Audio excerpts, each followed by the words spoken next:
Olá pessoal, tudo bem? Para começar, feliz ano novo, que muita coisa boa aconteça para a gente nesse ano e que tenhamos muita saúde para tocar o barco, né? Agora você vai conhecer uma iniciativa que tem mudado realidades em Mato Grosso do Sul através da arte, cultura e participação social. Eu estive na Associação Florispinho para conversar com Anderson Lima e com a Bruna Egídio sobre os espetáculos, projetos e ações que vêm aproximando comunidades, artistas e políticas públicas.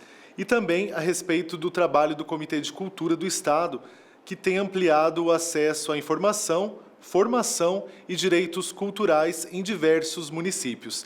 Confira comigo. Olá, o Fazendo Arte está aqui na Associação Florispinho para falar sobre cultura, transformação social e arte. E por isso eu converso então com o Anderson Lima e com a Bruna Egídio a respeito dos projetos realizados pela associação e também sobre o trabalho desenvolvido pelo Comitê de Cultura de Mato Grosso do Sul. Inicialmente, então, Anderson, para quem não conhece, né, o que é a Florispinho e qual que é o propósito dessa associação? A Florispinho é genuinamente um coletivo de cultura que trabalha com o teatro e o circo e com projetos que ajudam a desenvolver coletivos. A gente tem sempre esse olhar de ajudar a fortalecer o terceiro setor, fortalecer as bases comunitárias, e a gente usa o discurso da arte para poder dialogar com a sociedade, sempre com o teatro e o circo como foco principal de pesquisa, de trabalho. Vocês desenvolvem, né, projetos em diversas comunidades. Como que a Florispinho tem levado, então, o circo e o teatro para essas comunidades no sentido de estar transformando socialmente aquelas pessoas que moram ali e também trabalhando a inclusão social? É difícil a comunidade sair para vir para os teatros, para vir para o centro da cidade, para assistir, né, os espetáculos, para ter acesso à cultura. E aí, pensando nisso, a gente começou a externar, sair. Aí nós começamos com um projeto chamado Combinado. Esse projeto ele acontecia numa Kombi, ele tinha um cinema itinerante, uma tela fixada na Kombi, ele tinha uma biblioteca que a gente levava livro, distribuía, fazia roda de leituras, circo e música. Então a gente sempre, né, apesar de colocar os espetáculos nos teatros, nos centros, mas a gente sempre teve essa preocupação de fazer com que a descentralização, né, fazer que realmente a democracia para o acesso aos bens culturais, aqueles que a gente trabalha, né, chegasse nas comunidades. Nossos espetáculos, eles sempre são com um foco que discute uma temática social, uma temática daquelas que a gente identifica que é um problema na sociedade. A gente tenta trazer isso para a cena e construir um discurso artístico a partir dessas problemáticas que são de interesse, sobretudo, das camadas mais desassistidas da sociedade. Como que surgem, então, os espetáculos no âmbito da Associação Florispinho, né? E de onde que vêm as inspirações e qual que é o foco artístico hoje da associação? As inspirações vêm muito do que nos toca, do que a gente percebe que a gente precisava dialogar com a sociedade do nosso lugar, né? Por exemplo, Verdades Inversas, né? A gente viu que a situação de moradores em situação de rua, né, com pessoas em situação de rua, era algo que não estava nos motivando. A gente foi para esse lugar, pesquisamos algumas histórias. Esse espetáculo, por exemplo, pegamos histórias de duas pessoas que estavam em situação de rua. Uma delas foi vítima de violência sexual e ativou um gatilho nela que ela não conseguiu mais viver na dita normalidade. E estava em situação de rua com muitos traumas, assim, com muitas mágoas ali da sociedade em si, né? E outra pessoa que foi também uma situação muito dolorosa para um cidadão que teve a filha violentada, esquartejada por um vizinho, foi encontrado dentro de um motel da cidade. Claro que a gente não vai levar essa violência toda para a rua falando desse jeito, porque isso já é doloroso demais, né? Mas a gente dá uma pincelada com a arte para tentar dialogar que as pessoas precisam ser ouvidas, né? E outros projetos que a gente desenvolve, por exemplo, o projeto A Flora, que a gente entende que é importante movimentar outros coletivos a se entenderem enquanto coletivo e de que forma eles podem se estruturar para conseguir chegar, por exemplo, onde a gente chegou, acessando políticas públicas, acessando uma força de discurso, né, que faz sentido para eles e possam se tornar um instrumento da sociedade onde eles estão para fazer, levantar demandas que estão na sua sociedade também e buscar a melhoria social. Então esses são os pilares nossos de trabalho. Florispinho é responsável pelo Comitê de Cultura aqui de Mato Grosso do Sul, né? Queria que você falasse em que momento que isso aconteceu, como que aconteceu, desde quando está funcionando esse comitê aqui no estado também, né? Estava aberto o edital do governo federal e que vinha para fazer com que as pessoas da área da cultura melhorassem os seus trabalhos, né? E entendesse o que são as políticas públicas para a cultura. O governo federal tem um programa que é a PNAB, que é a Política Nacional Aldir Blanc. Essa política ela ficou permanente no nosso país. Esse recurso vem para atender comunidades periféricas, ribeirinhos, comunidade LGBT, quilombos, comunidades indígenas. Então o governo pensou em um programa que pudesse ajudar a todos os fazedores de cultura, os agentes e artistas da cultura, a ter informação e conhecimento sobre essa política que ia ser permanente. E aí nós acessamos esse edital, entramos na concorrência, né? Todos os estados do Brasil têm um comitê de cultura, e aqui no Mato Grosso do Sul nós fomos junto com a OSC Caianás, que está lá no território de Miranda, na aldeia Cachoeirinha, que é uma OSC do povo terena, compõe essa rede que faz as políticas do Comitê de Cultura. E agora, então, eu queria que a Bruna falasse a respeito do que são, né, esses comitês de cultura criados no Brasil e como que eles fortalecem a questão das políticas públicas aqui no nosso país. O Comitê de Cultura é uma estratégia de articulação nacional, né, no qual o objetivo é fazer escutas com as comunidades, mobilização com os agentes culturais, formação e difusão de informações sobre essas políticas culturais, né? Ele tem uma estratégia de territórios prioritários, que são as regiões que o governo federal identificou com índice de desenvolvimento menor, no qual entende-se que essas pessoas têm menos acesso a esses equipamentos culturais. E dentro do nosso plano de trabalho, então, a gente objetiva atender a esses municípios. O Comitê de Cultura ele iniciou, de fato, em 2024, meados de abril, né, no qual nós atendemos, até agora, 16 municípios, 84 ações, né, que foram realizadas, tanto pela organização Florispinho, quanto pela Caianás, que é a nossa organização parceira indígena lá de Miranda.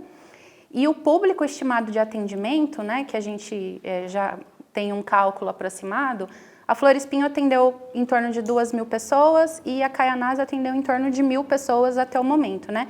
Muito obrigado, então, né, Anderson e também Bruna, por terem aceitado, né, participar do Fazendo Arte, para falar um pouco sobre a Florispinho e também a respeito do Comitê, né, de Cultura de Mato Grosso do Sul. E eu que agradeço a oportunidade de estar falando, foi uma conversa muito prazerosa, é sempre muito bom estar falando sobre cultura. E isso, siga a gente, precisou de um apoio para escrever o projeto, fazer seu portfólio, conte conosco, estamos aqui para ajudar. Nesta edição do Fazendo Arte também vamos prestigiar o trabalho do artista e escultor Valber Noleto. Há décadas, ele transforma paus, tocos e cipós encontrados na natureza em figuras cheias de movimento e poesia.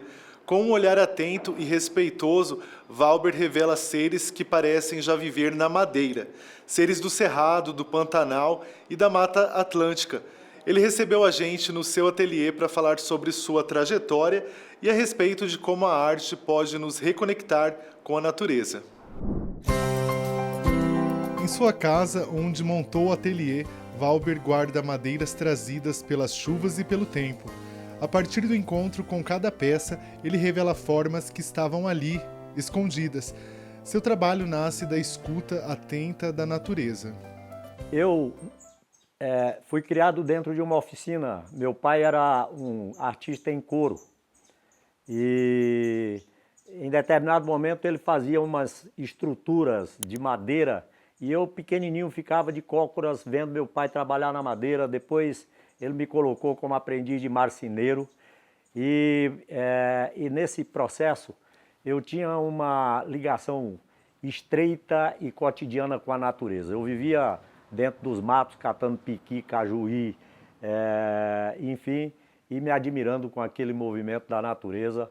E foi assim que eu fui me descobrindo como artista, sempre na perspectiva da minha relação com a natureza. A natureza me fez artista. O que me interessa na escultura, antes de tudo, é a captura do movimento.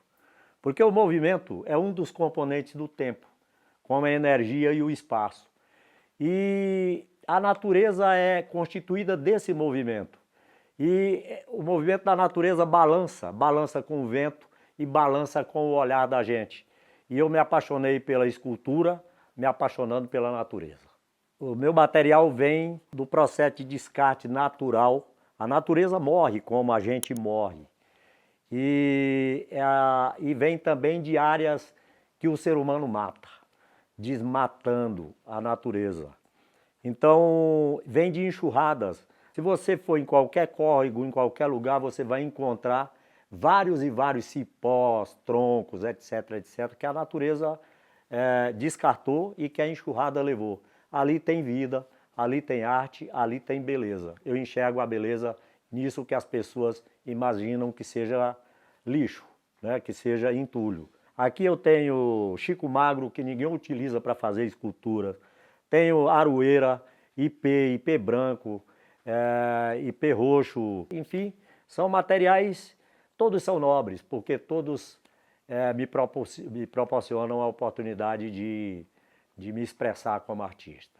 Gravar numa obra de arte um movimento, que é um movimento que a natureza me sugeriu, é algo absolutamente fantástico no meu modo de ver. Daí, encontrar as formas é só um processo de descoberta. São seres que já estão lá. Eu não os fiz, eu apenas os descubro com os formões, com minhas ferramentas. Aos poucos eu vou descobrindo aquilo que a natureza vai me sugerindo. Os seres humanos parece que vivem num estado que se acham supranaturais. E, na verdade, a gente precisa olhar para a natureza porque lá está a nossa origem, lá está também a nossa perspectiva de dignidade e a nossa perspectiva de realização de ser.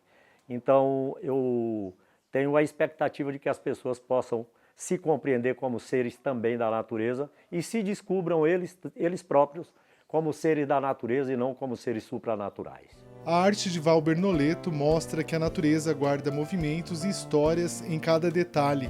Basta um novo olhar para que formas esquecidas se tornem vida e poesia. No Fazendo Arte, seguimos valorizando artistas que transformam matéria e sensibilidade em expressão. Eu recebo uma das vozes mais potentes do rap sul-mato-grossense, a cantora e compositora Beck B. Ela apresenta com exclusividade a performance de uma faixa do seu álbum de estreia, Origem, lançado agora em 2026. É cultura, é música, é arte sul-mato-grossense sendo valorizada aqui na TV Alemes. É uma honra estar com vocês para poder contar um pouquinho da minha trajetória, que começou há um tempo lá em Bonito e agora a gente toma um novo rumo, mudando um pouquinho a minha vertente, saindo um pouco do movimento do hip hop. Queria mostrar para vocês esse novo trabalho, é o lançamento de um álbum com a música Origem, 6 faixas inéditas para vocês acompanharem. E agora eu vou mostrar um pouquinho para vocês esse trabalho, vamos com a música Origem e eu espero que essa energia chegue aí do outro lado, beleza? 3, 4...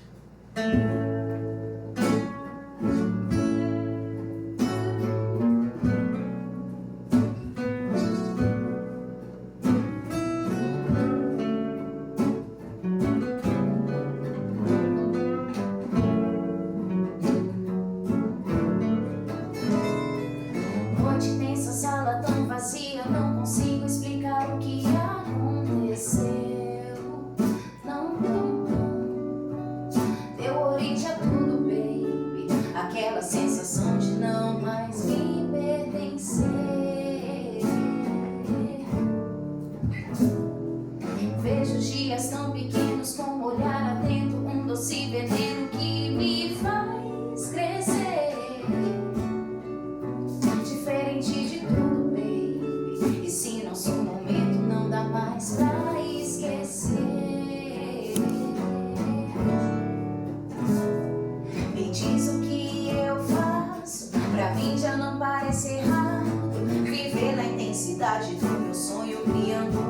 próprio compasso. Pra mim já não é mais segredo, pra nós não existe mais medo. Aquela sensação de liberdade é o que te transforma por inteiro. Porque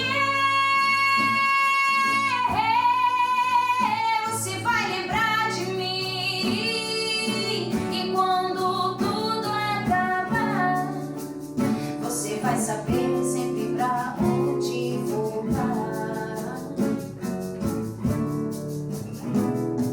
Como no fim da linha as coisas se revelam como um tesouro a se esconder.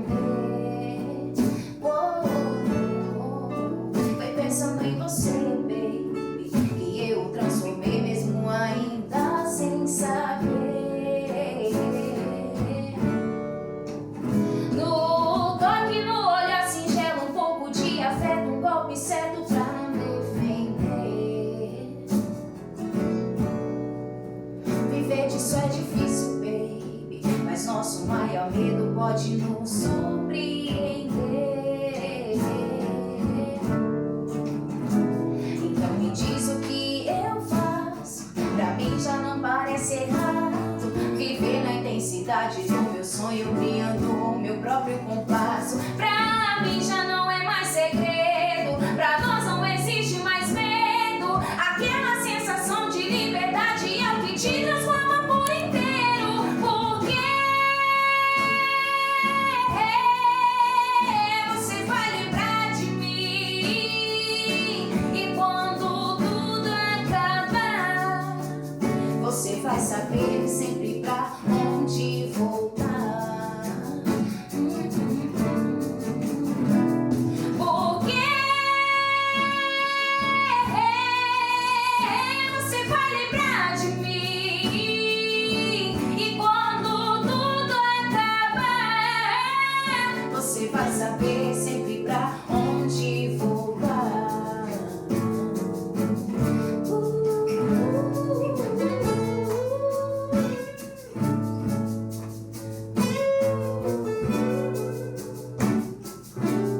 Quando tudo acabar, você vai saber sempre pra onde voltar. Quando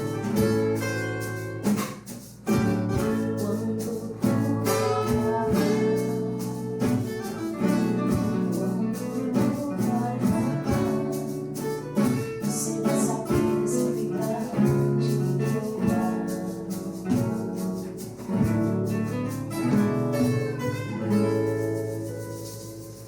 Tem intervalo agora, é bem rapidão, não sai daí.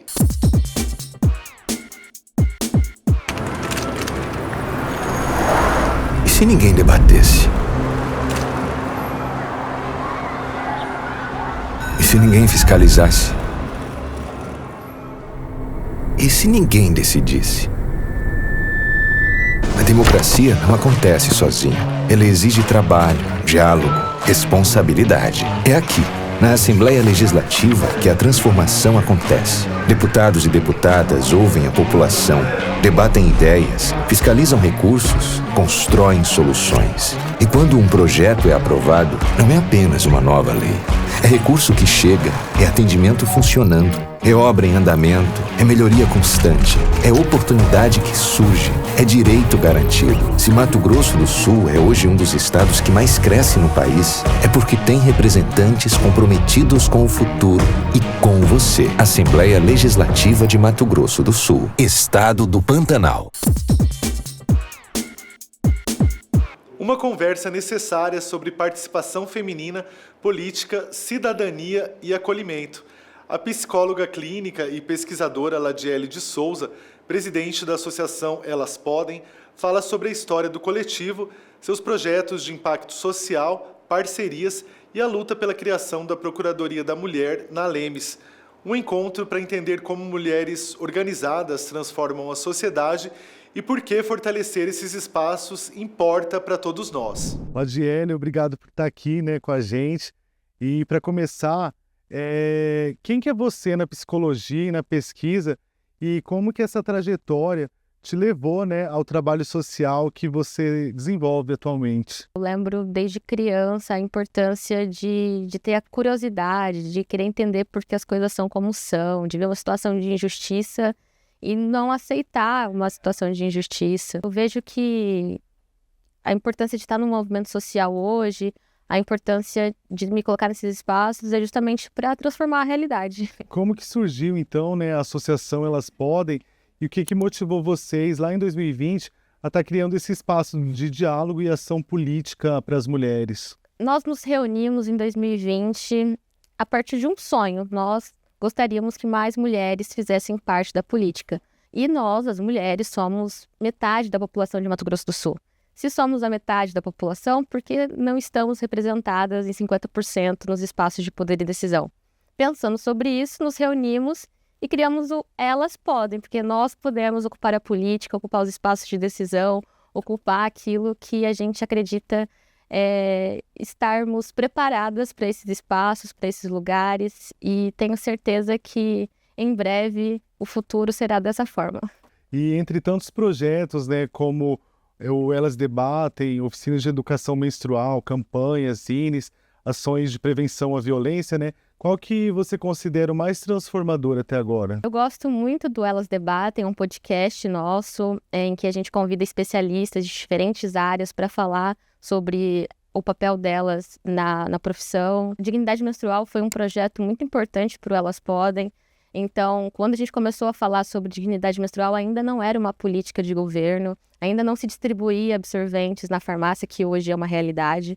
Então, a gente trabalhou conversando com algumas instituições para ter doações de absorvente, para que as mulheres tivessem esses itens de higiene para poder ter um mínimo de dignidade, né, gente? A gente soube, indo em algumas comunidades, em algumas favelas de Campo Grande, que isso era uma realidade aqui. Então, a gente se organizou para atendê-las e também para fazer uma palestra sobre o ciclo menstrual, sobre saúde feminina. Nesse carnaval, nós fizemos uma campanha contra o assédio junto com Cia Barra da Saia e com outros coletivos, né? É algo, desde o surgimento da Elas Podem, em 2020, nós, todo ano, todo carnaval, a gente fala sobre não é não, que tudo depois não é assédio.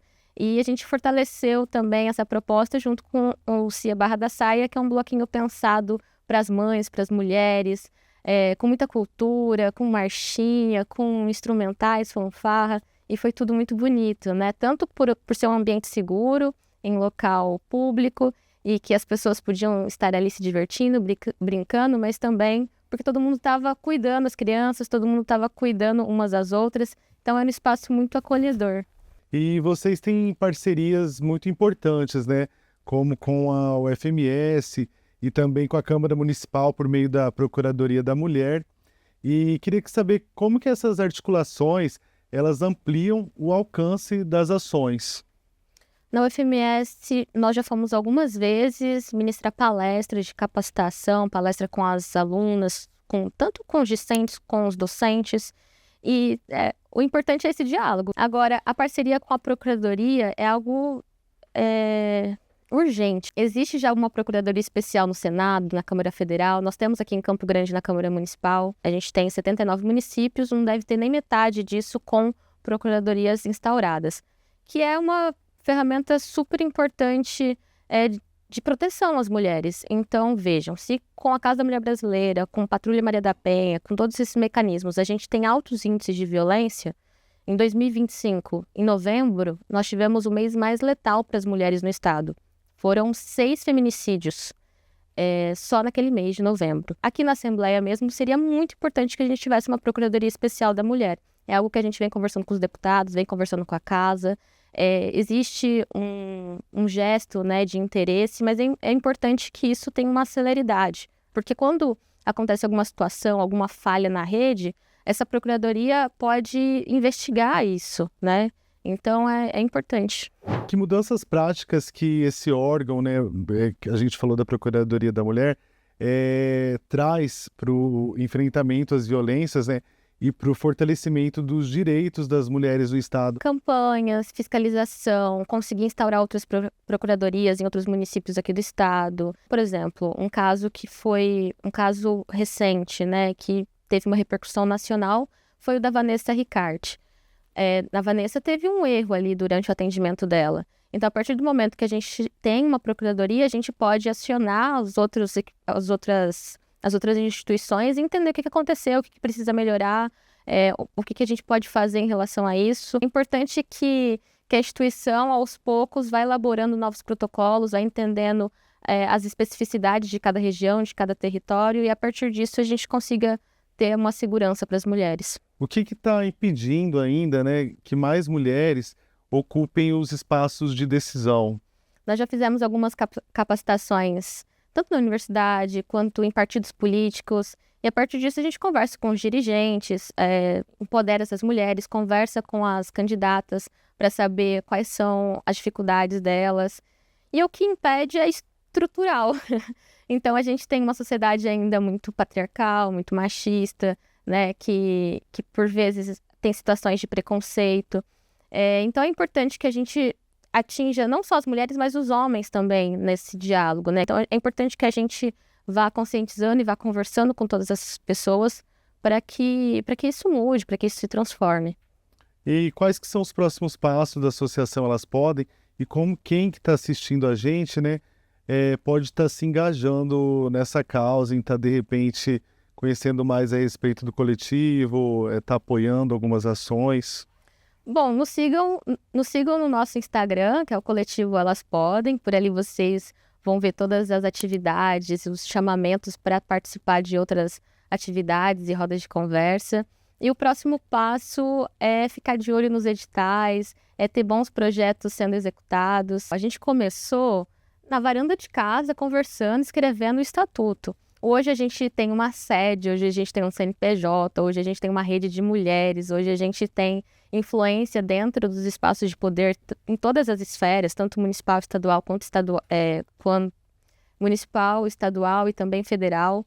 Então, isso já é um avanço enorme. Estamos nos preparando para grandes eventos, grandes editais, e eu tenho muita fé que tudo isso vai acontecer. E para terminar, então, eu queria saber, né, o que te move a continuar essa luta diariamente? Nós, Elas Podem, acreditamos que com mais mulheres em cargos de decisão, a gente consegue avançar. E não sou só eu que digo isso, pesquisas comprovam que países liderados por mulheres têm um índice maior de desenvolvimento. Então, nós estamos aí para eleger mais mulheres, para colocar as mulheres nesses espaços e para juntas construir esse futuro. Muito bacana. Então, essa foi a conversa com a Ladiele de Souza, ela que é presidente da associação, né, do coletivo Elas Podem. Muito obrigado Eu que agradeço. pela sua participação no Fazendo Arte. É isso aí. Tchau, tchau. Eu também conversei com a jornalista, escritora e empreendedora Mariana Anunciação, autora do livro Deu Positivo e Agora? Descubra os segredos da maternidade e os obstáculos na vida de um bebê. Uma obra que nasce da experiência real da maternidade e aborda os desafios, descobertas e emoções desse início tão intenso na vida de uma família. Uma conversa sincera, inspiradora e cheia de aprendizados sobre gestação, parto e os primeiros meses com o bebê. Veja! Mariana, tudo bem? O que te motivou, né, a estar escrevendo esse livro, para estar relatando sobre as suas experiências da maternidade, né? E em que momento que você percebeu que esses relatos poderiam estar ajudando outras mães e famílias também, né? Eu fiquei grávida, meus pais são separados, daí meu pai estava morando em São Carlos e eu queria que ele acompanhasse, né? Porque com a gravidez acabou unindo nós dois. Nós começamos a conversar mais, daí eu comecei a fazer o blog e comecei a escrever, contar as histórias, e daí eu vi a repercussão, as pessoas agradecendo, além da minha família, dos amigos, eu estava podendo ajudar as outras pessoas, daí por isso que eu continuei nessa missão.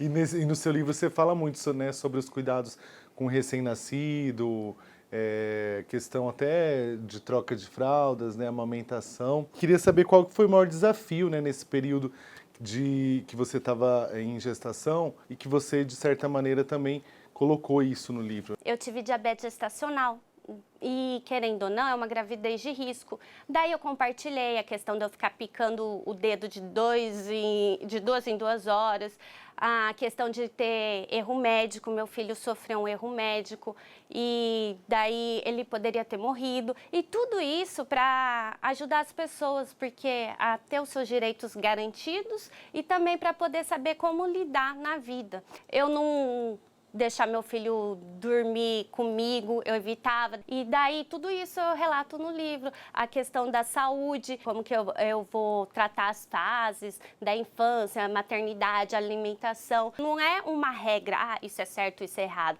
Mas isso é algo que funcionou. E eu tive muitos depoimentos de pessoas que leram o blog e gostaram. Então ele é validado. Ele tem a validação de muitas pessoas que fizeram o que eu falei e deu certo. Então, para mim, isso já vale tudo. E como que foi, assim, tá encarando o julgamento social das pessoas, né, em relação àquilo que você escreveu? Você teve mais feedback positivo, né? Graças a Deus, o feedback realmente foi positivo. Só que, por exemplo, eu jamais usei a imagem dele despido. Eu compartilhava a imagem dos amigos, arquivo pessoal. E eu tive um cuidado de zelar, mostrar o que realmente faria diferença, o que iria ajudar. Às vezes a mãe não sabe aonde procurar, o que fazer, ela entra em conflito. Então, a gente pensa nisso, e na questão do pai também, porque é uma forma de mostrar a importância dos pais, porque as pessoas têm a mania de achar que é só para a mãe, mas não, é essencial a figura paterna, a questão da identidade. Mas esse livro é para entreter, para te dar um alento, te dar uma esperança, é para realmente poder ajudar. De certa maneira, você atuando como jornalista já em veículo diário e também na assessoria de imprensa do Exército Brasileiro, quando você esteve por lá, né? Te ajudaram, essas experiências te ajudaram de alguma maneira no seu modo de estar escrevendo o livro e de estar enxergando a maternidade sob um olhar diferente, né? De acordo com a OMS, 700 mulheres morrem por dia em decorrência de problemas na gestação ou no parto. E um desses problemas é a diabetes gestacional, a sepse, que é a infecção generalizada, e a pré-eclâmpsia. Então, a questão do jornalismo me ajudou muito, porque eu trabalhei com a parte policial. Daí eu via muitos casos de bebês que morriam ao dormir na cama junto com os pais, de sufocamento. Então, eu evitava. E isso é um alerta que eu fazia. Também tem uma parte no meu livro que eu falo sobre natação. Porque, nossa, pegar criança que morreu afogada ou sequela, já peguei muita criança que o bombeiro até salva, mas ficam sequeladas. É uma tragédia. Meu filho nasceu, acho que uns 5 meses já pus ele na natação. E eu indico isso para todo mundo no meu livro. Mas isso, nossa, muda a tua vida. Então, essas pequenas coisas. O exército te ensina a ter disciplina. Então, eu tenho que dar limites para o meu filho. Tudo, a gente acaba aprendendo como um todo. E as profissões acabam ajudando a gente a construir uma sociedade melhor e seres humanos melhores, né? Para quem está vivendo, né, esse momento da maternidade ou está recebendo algum recém-nascido na família, né, queria que você passasse uma mensagem para essas pessoas, né? Qual que é a principal mensagem que você deixa para elas? Não existe uma receita de bolo, mas o que existe é você tentar ser um ser humano melhor. Eu acredito que é muito válido você ser mãe ou pai. Eu vi que me melhorou muito como pessoa. Eu comecei a me policiar, eu comecei até a diminuir palavrão. Então, eu acho que a missão de um pai de verdade é tentar ser uma pessoa melhor para ser exemplo. E não se assustar, não se amedrontar. Às vezes as empresas têm preconceito, as mulheres sofrem, são mandadas embora, às vezes do serviço. Eu mesmo já tive jornada dupla, tive que ficar pouco tempo, eu trabalhei até o último dia. As pessoas Tinha até preconceito, falava, ai, vou tirar plantão com a Mariana, vai que ela vai parir. Achavam que o negócio era assim, né? Daí o povo tinha medo de tirar serviço comigo lá no jornal. Até o último momento, né? Mas eu trabalhei até o último, porque eu sabia que a minha licença maternidade na época era só 4 meses. Eu tinha acabado de entrar no emprego. Então eu queria curtir, eu dirigi até no dia que eu tive o bebê. Eu ralei até para poder ter curtido ao máximo. É maravilhoso, é um amor incondicional. Por mais que você não tenha uma rede de apoio, igual, graças a Deus, eu tive a minha mãe ou a sogra, alguém para cuidar do meu filho enquanto eu trabalhava, mas ele te ajuda, você pode levar ele para o CEINF, é uma forma de acalentar teu coração. Vamos focar no âmbito positivo. Deu positivo e agora? Vai ser feliz. Eu tive uma gravidez tranquila e ainda estou tendo. Só de pensar que fui abençoada porque eu não fui de ficar enjoando a todo momento. Apenas azias imensas e de generação. Banheiro para fazer xixi. Risos. Engordei mais a barriga e não fiquei tão inchada. Sou trabalhadora, não parei. Tive disposição e ainda tenho. Fora que parei de fumar. E tento me alimentar melhor, apesar de fome maior. Tomara a Deus que continue assim. Descobri que hoje, que é dia de São José, pelo que andei pesquisando, protetor da Igreja Católica Romana, por seu ofício, padroeiro dos trabalhadores e pela fidelidade à sua esposa, Maria. Ele também é considerado como o padroeiro das famílias. Então, que ele também abençoe a nossa família e permita que eu continue tendo uma gestação tranquila, inclusive o parto, que está chegando cada vez mais perto. Intervalo chegando, mas daqui a pouco tem o último bloco.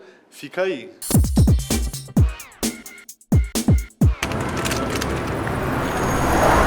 E se ninguém debatesse? E se ninguém fiscalizasse? E se ninguém decidisse?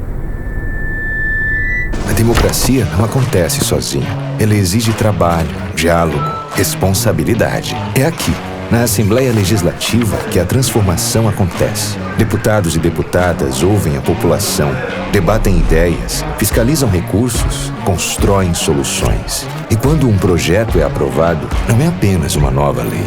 É recurso que chega, é atendimento funcionando, é obra em andamento, é melhoria constante, é oportunidade que surge, é direito garantido. Se Mato Grosso do Sul é hoje um dos estados que mais cresce no país, é porque tem representantes comprometidos com o futuro e com você. Assembleia Legislativa de Mato Grosso do Sul, Estado do Pantanal. O Fazendo Arte recebe um power trio que vem fortalecendo a cena do rock autoral aqui em Campo Grande.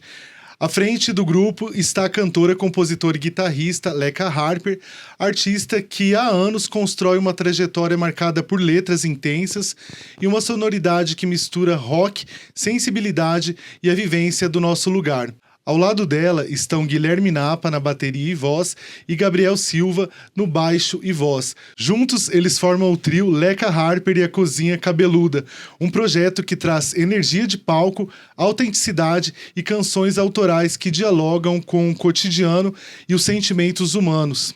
E para começar esse encontro do jeito que a gente gosta, com música, vamos ouvir Domingo, uma canção que fala de parceria, encontros e daqueles momentos simples que dão sentido à vida.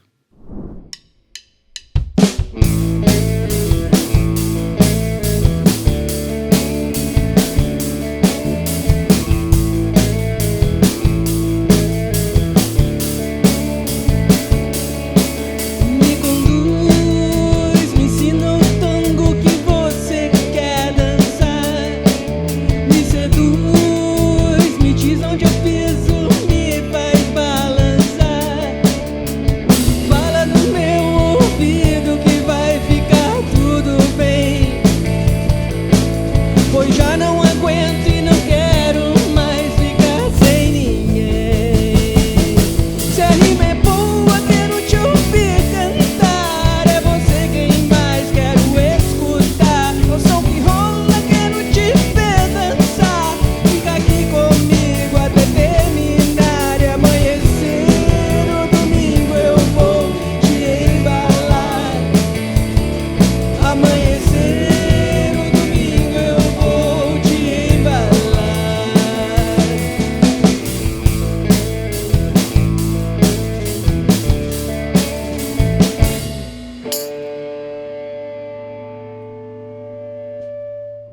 Leca, seja muito bem-vinda aqui no Fazendo Arte. Você já tem uma caminhada importante, né, na música autoral aqui em Campo Grande.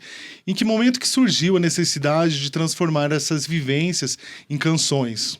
Eu trabalhei por muitos anos só com música cover e versão. E a gente vai vivenciando o mundo e precisa externar isso daí de alguma forma, né? Então, eu acho que o processo de composição, essa questão de querer ter um projeto com o meu nome, um projeto que retrate os meus sentimentos, é uma forma de eu externar. E veio a calhar que isso aconteceu um pouquinho antes da pandemia, e daí quando veio a pandemia, isso só foi um fogo que faltava, né, nessa lenha ali que estava iniciando, né? E nessa época também muitos artistas tiveram que se reinventar por conta das lives, né? E também você já participou e também participa de várias bandas, né? Posso acompanhar o trabalho, os meninos também, né? E queria saber, quando que você encontrou, né? Em que momento que você encontrou o Guilherme e o Gabriel para estar formando a Cozinha Cabeluda? Como que nasceu esse Power Trio? Inicialmente eu queria montar uma banda, porque eu venho de cultura de banda e eu tinha muita vergonha de usar o meu nome, de colocar Leca Harper. Isso me assustava muito, né? Aí um colega meu falou, olha, eu acho que você tinha que apostar em algo seu. Nisso eu fui testando alguns músicos. Então chegou um momento que eu estava conversando com o Pedro Espíndola e falei, cara, eu preciso de um batera. E daí ele me trouxe o Napa, desde então. Santo Napa. Já estou com o Napa aqui, dividindo ele com todas as bandas de Campo Grande. Né? Muito disputado, muito Napa. disputado. E na procura de um baixista, aí foi o Napa que me apresentou o Gabs. Gabs, vulgo Curumim, né? O interessante é que o som de vocês mantém uma pegada de rock muito forte, mas ao mesmo tempo as letras também têm bastante sensibilidade.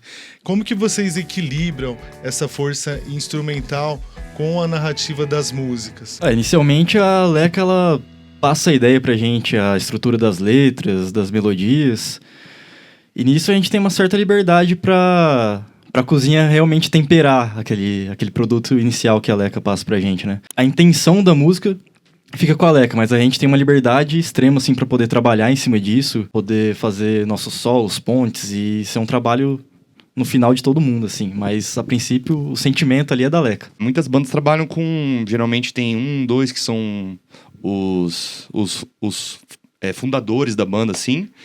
E o resto é meio que contratado, né? Aqui não, aqui a gente é uma banda mesmo e a gente tem... É uma democracia, né? A gente escolhe as coisas junto, decide se vai tocar em tal lugar ou não. Nas composições a gente tem essa liberdade de poder mudar alguma coisa, que geralmente compositores são meio ciumentos, assim, com as suas composições. A Leca já não tem... A Leca já não tem isso, sabe? Ela é bem aberta. Fora que, assim, ela é muito experiente, ela passa essa experiência pra gente, né? Tanto na composição quanto no show, produção, profissionalismo. Aí deu certo, tamo aí. A gente vai ouvir agora mais uma canção autoral que fala de amor, parceria e da escolha de dividir a vida com alguém. Com vocês, Vida.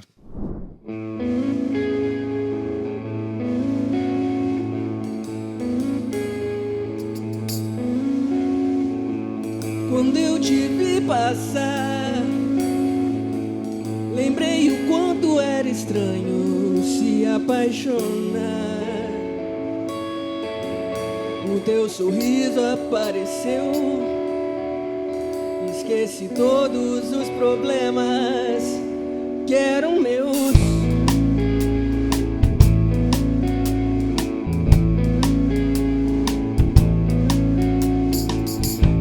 Você deixar, eu te mimo todo, faço jantar, o que você pedir, tento tudo pra te fazer sorrir.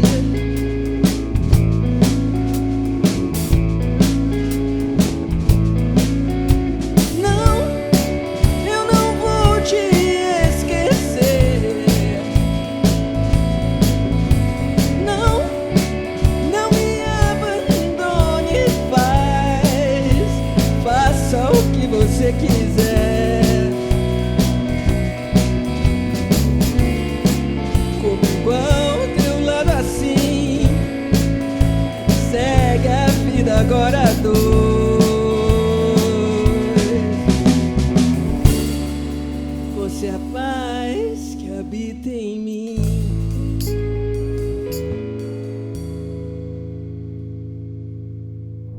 Muito bonito isso, né? E fala muito desse cotidiano nas relações. Leca, quando você compõe, o que costuma vir primeiro? A letra, a melodia ou aquela ideia que fica ali martelando ou até virar, né, uma canção, uma música?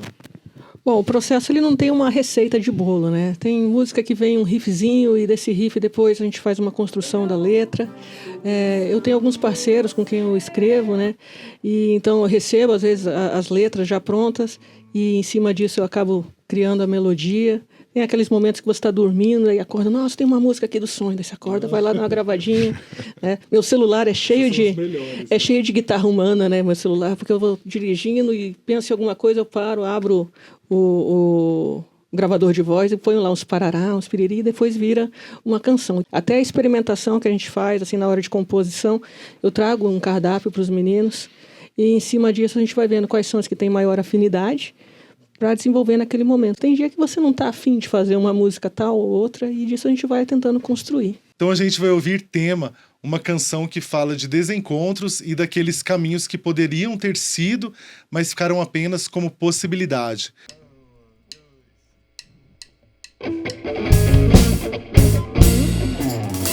No dia daquela alegre noite, tropeçando nos sinais que iria acontecer, curtindo aquele som alucinante, um carinho, um sorriso, eu olhei, era você. Me diz que aquela noite não foi boa, todo toque que surgia acendia a paixão, resultando num final à toa, eu sentada no meu quarto com caneta e violão. Você é meu tema de canção, bate meu coração numa louca batucada. Deixa de lado assim ou não, estende a sua mão, vamos seguir juntos.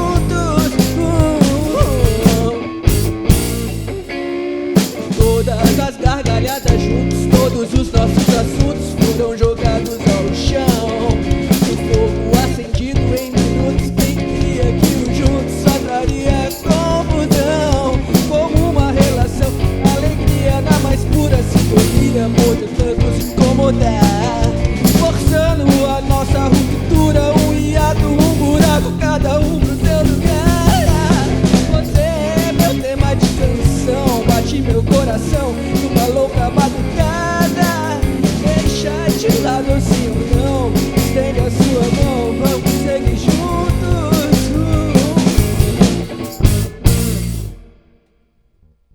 Uma coisa interessante nas composições da Leca é que muitas músicas partem de sentimentos pessoais, mas acabam dialogando com questões maiores também. Um exemplo disso é a canção Sem Lados, que fala sobre polarização e essa necessidade que as pessoas têm de sempre estar em lados opostos. Leca, como que surgiu essa música? Bom, essa música, ela surgiu o riffzinho primeiro, aí eu tava com esse riff brincando no violão, e liguei para a Karina Marques, que é minha parceira nessa canção. Falei, Karina, eu tô com uma música aqui, vamos fazer junto?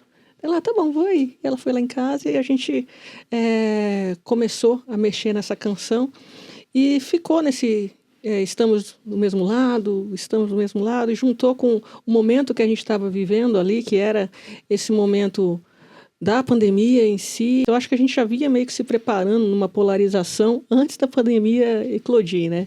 Então a gente já sentia essa questão do certo e errado, de não saber conviver um com o outro, de não respeitar as opiniões diferentes. Então a gente acabou criando esse desabafo, né?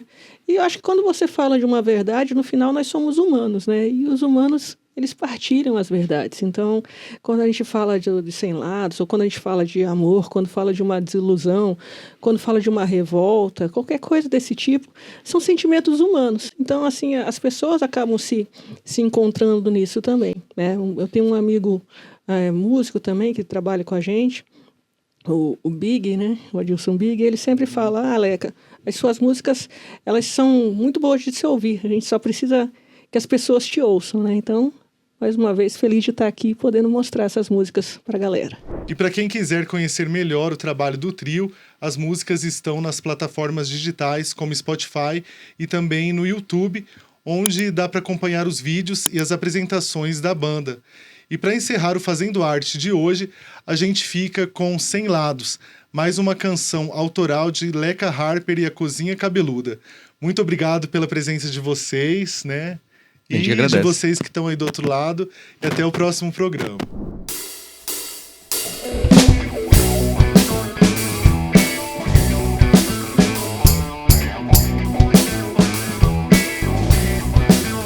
Diante de tanta desavença, a gente pode fazer melhor.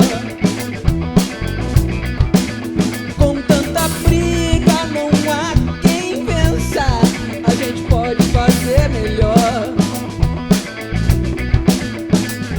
Dizer o que pensa ou querer ter razão já virou doença, é outra questão. Estamos do mesmo lado, estamos do mesmo lado.